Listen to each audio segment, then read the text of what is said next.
In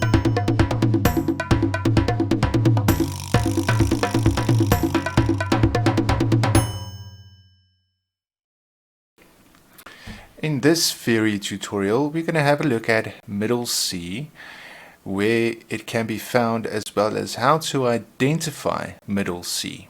Middle C is a very, very important note because middle C is in the middle of the piano. Most of us will know how and where to go and find middle C. But middle C is also written on its own little line, and that line is called a ligature line. And it is not written on the stave, but it is actually written below or above the stave, depending on what clef sign we have. Do we have a treble clef or a bass clef? If we start with the treble clef, middle C sits on its own little ligature line below the stave. So we need to draw a little line like so, and then we add our note, and that is middle C. For the bass clef, middle C sits above the stave on its own little ligature line. So above the stave we draw a line like so, and then we write our note. So for the treble clef, middle C sits below the stave, but for the bass clef, middle C sits above the stave.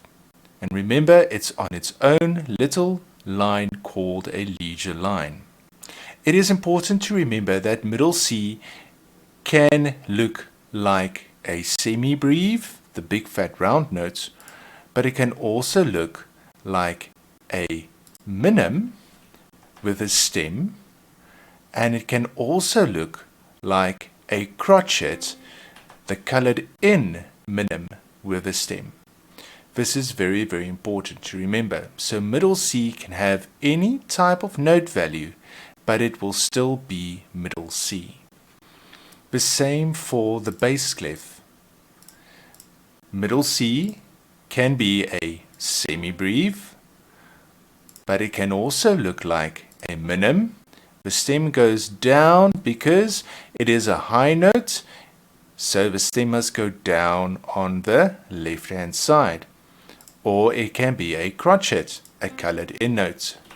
When we have the grand stave, when we have the stave for the treble clef joined with the stave for the bass clef, like so, we join the two together with a little bracket, with a curly bracket.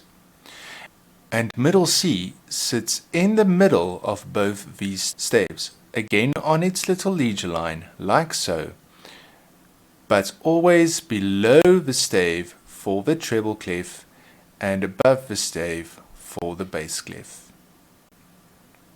If you found this video helpful, please remember to subscribe and also check out any other videos that might be useful. Thanks for watching.